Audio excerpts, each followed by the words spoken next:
Hello my friends, it's the Game Boy Geek here. Today we're going to be medics, working cooperatively together to try to save and treat patients in this real-time game. See, we're on a spaceship and there's been some people injured and we need to get them better. Today we're looking at Flatline, a Fuse Aftershock game from Renegade Game Studios. This is for 1 to 5 players, again a cooperative real-time game. This is going to be a rules school, basically my version of how to play. So we're going to teach you how to set up and play the game so that you can just skip the rulebook and enjoy it right away. So let's get going. Flatline is a real-time cooperative game for 1 to 5 player, where you all play as medics, working together, trying to treat all the patients on the spaceship before time runs out. Everyone will be rolling their dice once per round and talking about where to place them with only 1 minute to decide. You'll be treating patients with dice, sometimes one person, sometimes more than one, sometimes everybody will have to place dice on them.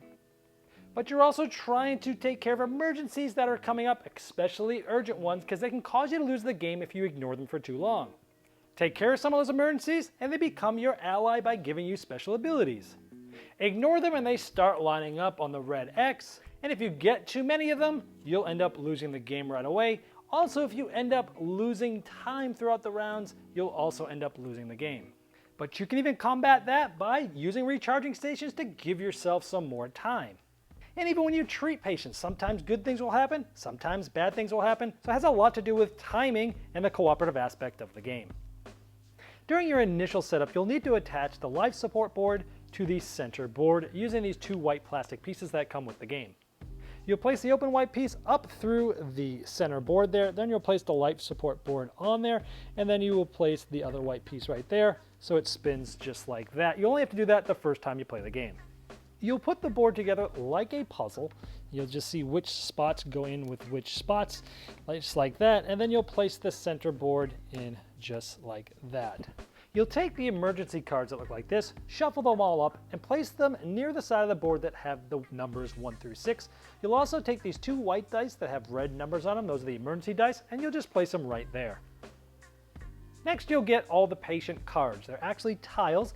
One side face up looks like this, and face down looks like that. You'll take all of them, shuffle them face down, and then you'll actually take a certain amount of these to make the stack for the game. Now, depending on the amount of players and the type of mission, whether you want training, standard, or expert, you can see this table to the right as to how many you actually shuffle and deal out into one stack, depending on the players and the difficulty.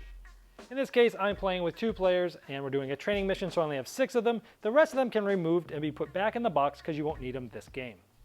You'll then take 4 of the face down patients. You'll put 1 in each of the 4 areas, just like this.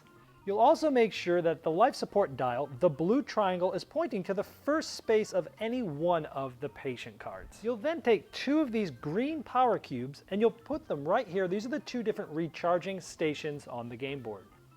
Just near the red side of the board is the power meter. Notice they have green squares here. You're actually going to find the power board to put right on top of that, and you'll find the board that has the right amount of players. This is for 1 or 2 players, so you'd find the board in the box that has the right amount of players. The green side is the beginner side. You'll want to play with that during this tutorial. The red side is the expert. We don't recommend that at the beginning. You'll then place all the rest of the green power cubes, 1 for each of the squares. Next, you'll choose 1 player to be the Chief Medical Officer. This is the one that is most experienced in gaming. Give them this player a tile. They'll be the one to help you through the flow of the game. Each player is going to take 6 dice of the color of their choice. For example, here's 6 gray dice, 6 black dice, 6 purple dice. So each player will take all 6 of one color. They will leave 1 die of the color of their choice off to the side, and then everybody takes the 7th die of the color and take it out of the game as you won't need it. Unless you're playing with 2 players, in this case the 2 players will each take 7 dice of their color and they'll leave the 8th dice off to the side, meaning none of them go away in the box. And if you're playing solitaire, you do the same thing as the 2-player setup. And finally, you'll take these blank cleared tiles and you'll put them in a stack off the side of the board, as well as the lockdown tiles. We'll talk more about these later. The goal of the game is to treat all of the patients that are face up at the beginning of the game and all of the ones that are face down at the beginning of the game, and get all those treated before time runs out.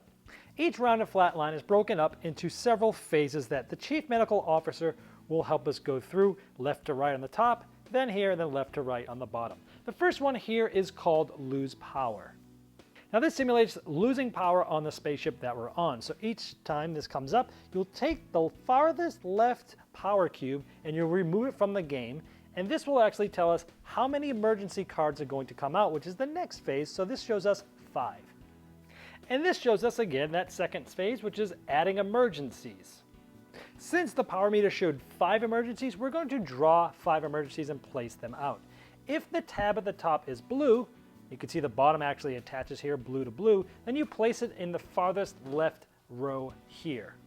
If when pulling out an emergency, it has an orange tab, it gets added to the stat area, the orange side of the board. Notice the bottom of this orange, they line up to these lines and it's an orange tab. These are dire emergencies that need to be taken care of quickly or else they could possibly make you lose the game. More about that later. So after drawing 5 emergencies, 1 was in the orange area and 4 of them were in this blue area. Now if there happen to be spaces here, let's say you drew 3 emergencies, you always go to the leftmost open space, so that would be the first one. Then we'd go to the next leftmost open space, and if all 6 are full, you start to the leftmost space above them. So we would put the third one up like here. Now let's say it looked like this, so we had to draw 3 emergencies. You'd start from the left on the bottom row, and the first one would go here if it's a blue tab. We'd then go up here in this next space. Now all 12 are full, and if we had to draw 1 more emergency, regardless as if it was a orange tab or a blue tab, the card would get removed from the game and into the box for the rest of the game. The next phase is rolling the emergency white dice. Once the dice are rolled, you'll place it on the corresponding number and then activate any emergencies that are above it from left to right. So this has a die 2. We would activate this, which are typically most of the times bad, and then we would activate that. Now, if the dice were different, let's say it was a 2 and a 4, well, we would activate this and then we don't have to activate anything. If they were both 4s, great, nothing gets activated. If there were 2 3s, then you just activate this single card. If it was a 3 and a 5, we would activate this one, then we would activate this one, then we would activate this one. We'll talk about what those different cards do and what the icons mean towards the end of the video, but let's keep moving along. The next phase is the planning phase, which is when we're going to talk about what we're going to do. Now this phase has an unlimited time. Everyone's talking about what they think they're going to want to do as a team this round. However, if you want to place a timer, you can. The next phase is the countdown phase, and it's 1 minute long. You'll use a timer for 1 minute, and the round ends either at the end of 1 minute or when the last player places their last dice, whichever comes first. Now the 1 minute timer starts as soon as everyone gets ready to roll their dice. You roll your dice only once, and then the 1 minute starts immediately, and then you start talking and figure out where the dice are going to go. There's 3 major things that you could possibly try to do here. One thing you can do together is try to clear emergencies, and you do so by placing the right dice and the right number of dice on specific cards. And it can be with just 1 player or multiple players unless it says otherwise. This just needs 2 yellow stethoscopes, so the black dice player places it here and the purple dice place it there. They're going to be able to clear that at the end of the round. In any part of the board of the game, whenever a dice is placed, you can never pick it up. Once it's placed, it's done. Now if you see this, this means every player, because it's red and it has a bunch of different people there. So each player that's playing has to play a die of any type like that in order to clear this card, where some cards say they have to be equal. So in this case, like that. And those go for not only the blue emergencies, but remember, the really dire orange emergencies as well. The other thing you can do is try to work on patience. Now these are the 4 that are face up on the board. I'm going to show you these off the board just so you can see a little bit more of the iconography all together. So anywhere you see a single person means only 1 player has to be the one to place everything that's there. So for example, 1 player would have to put both the white and the yellow here in order to complete this row. If you see multiple single people on the same line, this means that only 1 player can play one of them, and a different single player has to play everything that's in between that line. If you see this orange one that has 2 people in focus and 1 out of focus, this means that you have to have at least 2 people, but you can be more. So let's say, for example, the black player goes like this, the gray player goes like that. That's at least 2 people, and that's fine. And again, if you see the red with 4 different heads, this means every player has to play. And if they're small ever in these iconographies, this means that this player has to do this or this. So each player has to play either a white or a green in order to finish that line. The last of the 3 things that you're trying to do is finish recharging stations. There's 2 of them on the board, and they each have 6 icons. The first 3 always have to be done regardless of the amount of players. If this says 3+, which means if you're playing with 3 or more players, this also has to get done in addition to the top row. 4+ players, these 2 plus these, and if 5 players, all of them have to get done in order to activate this recharging station. And it does not matter how many people do this. For example, in a 3-player game, this would have been activated at the end of the round, but it could just be 1 player, it does not matter. Now you do just roll once at the beginning of the phase, but you can do re-rolls. And how you do that is you take one of your dice and you place them in this area here. Then you can re-roll any of the dice that you have not placed onto the board yet. So I would re-roll these, and let's say, ooh, I can't use either of these. I'll place this here. I'll re-roll this, and let's say, oh great, I can use that.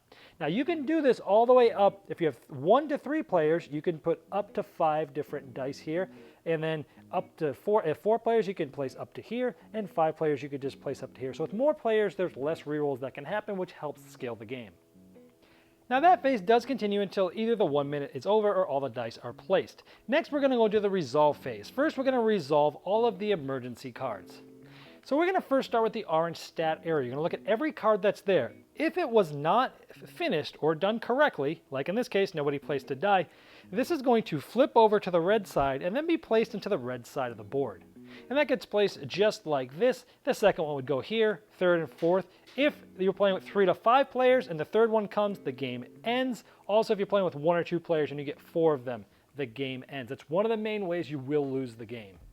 However, if you did it correctly, you would take the dice off and you would place it on the green side of the board. Notice this one is green. We actually would slide it right under like this so the green lines up. And this will give us an ability that we can trigger any time throughout the game. For example, it says all players can change 1 die to any side. We could all decide to do it, and then this card would then get discarded.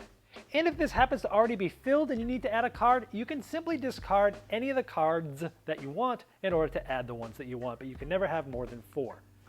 Now for the blue emergency cards, if they're done, these dice would just be put off to the side for a moment, and this card would go to the discard pile, freeing up the slot. If there's a card on top of one, this one would get finished and put in the discard pile, and this would just slide right down like that.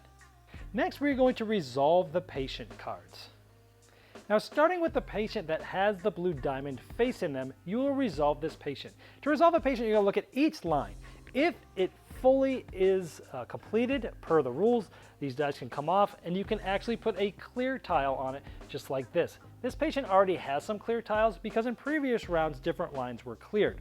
Now in this case, if these 2 dice are here, it was not finished, nothing happens, both these dice come off, and next round you have to start from scratch. But let's say this actually was completed and someone was able to, between these 2 or more people, were able to complete this. Well, this would then be completed, which means this entire patient has been treated, and then we look at what's going to happen with this patient. Now where this is tells us. So if it's on a green bottom, that's good. That means something good is going to happen. This means every player is going to gain a die for the next round, and that's why we put some away during the beginning of the game. If it was here, 1 player gets to gain a die, and so on and so forth. We would then go clockwise through each of the patients and see if we're going to activate or treat them. Now, if they're treated and there's nothing there, then nothing happens. If it's green, something good happens. If it's red, something bad happens. Like, for example, essentially here you would lose your ability to reroll for that round. And this is where some of the tokens come in.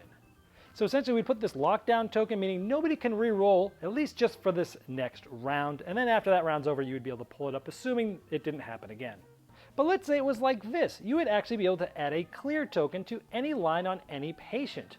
Or let's say you had just treated this patient. You would actually have to take off one of those clears off any of the patients. Now these only activate when you completely heal that patient that round. Then we're going to resolve both charging stations. We'll look at each of them. If it has been completed, you'll be able to take this power cube, and I'll show what you do with it in just a moment. If it's almost completed but not, then nothing happens. You would place that green power cube in the furthest right empty square like this. Essentially this gives you more time because once all of these have been lifted off, the one with the skull, then you immediately end the game and have lost. Also note these recharging stations can only be used once throughout the game. Once that cube's been used, you can never use this again. And the last phase of the round is turning the life support dial. Now if you remember, we started this with the blue diamond on the first one of this patient. Simply you just turn this so the blue diamond is on the number 1 of the next patient. And as you see, what happens is this round now, it's at number 2. After the next round, it will go number 3, and after the next round, it will go number 4. So it's just going from 1, 2, 3, 4 on each patient each round. Now the game will obviously either end in victory or defeat in this cooperative game, and you can lose in one of 2 ways. One is if the last green power cube at any point is removed, you automatically lose. Or if in a 3 to 5 player game you have 3 cards on the red X side, you lose. Or in a 1 to 2 player game if all 4 cards are there. And you win if you did not run out of time as just shown. Now if you haven't lost by one of those 2 ways I just shown, and you're able to complete the last patient and treat it, you then win. But keep in mind that you start with 4 of them face up, and you'll have a stack of face down ones. You must be able to put all those on the board and then treat all of them that are on the board as well. Now I've shown you and talked about most of the icons in the game, but let's do a little refresh on some of these emergency cards. This means one player has to lose 2 dice for that round. Here's every player gets 1 re-roll for free, or they can re-roll as many dice as they want. Here is you have to get rid of one of the green activated cards, which obviously are helping you, and this is you can discard one of the blue emergency cards. This one is you can place one of those clear markers on any one of the patients. This is you must take one off of one of the patients, and this is you're going to draw another emergency card. Well, I hope this helped you dive right into the game without having to read the rulebook and allowing you to enjoy the game faster. Now, if you have additional questions about the rules, I've placed the link in the description of this video, and that specific location will help you out because not only will I be able to answer your questions, but also so will the publishers, the designers, and the developers of the game. Thanks for watching.